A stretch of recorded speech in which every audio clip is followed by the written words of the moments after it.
One of the issues many persons within the CARICOM region have with the EPA, that's the Economic Partnership Agreement with the EU, is that we're not realizing all the benefits or most of the benefits. So, how can we? Well, to answer that question, I have beside me Mr. Percival Marie, and he's the Director General of the CARIFORUM Directorate.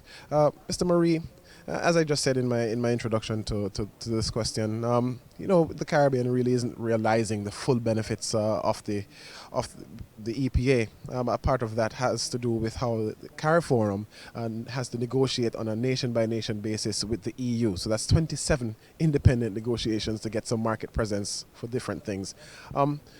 Just share with us your view on that and put it in the context of the review of the EPA in its seventh year.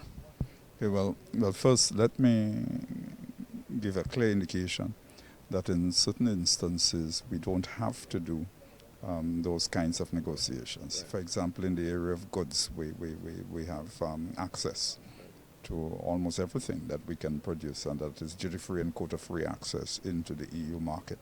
Our difficulty in that area is sometimes our own capacity to supply in the appropriate under the appropriate circumstances, including the standards, quality, and things of that nature.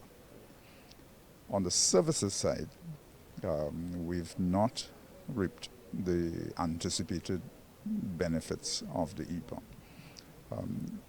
That can be attributed in part to the fact that even whilst we negotiated services agreements with the EU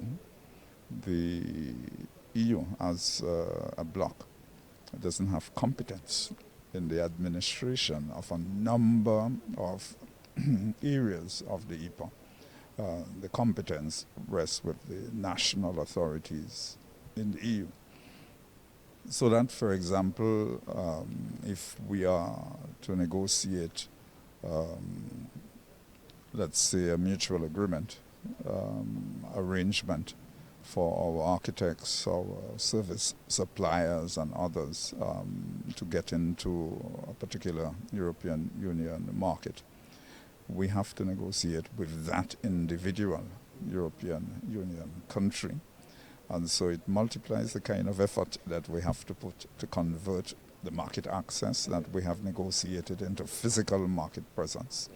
And that poses challenges to us as a region. I'm not even going to mention the visa-related issues, because each individual EU member state will tell you that, the Commission will tell you that it doesn't have competence in matters related to the issuance of visa, and that is for the national authorities to determine. So it means that we literally have to negotiate with the individual EU member states access for our performing artists and others of that nature. The CARIFORUM negotiates as a bloc. The EU does not in this particular circumstance. No. The EU negotiates as a bloc. Right. But the competence for the administration of certain matters rests with the individual countries. That's the difference. Is there the possibility of that kind of that change in terms of some of those national issues? Is there a possibility that Europe may say, okay, we're going to start negotiating these issues together? Not negotiating, because they do negotiate them together. As I indicated, it is the administration, it is the implementation of those individual disciplines that fall within the national competence of in certain areas. They fall within the national competence of each individual EU member state. So they negotiate as a group.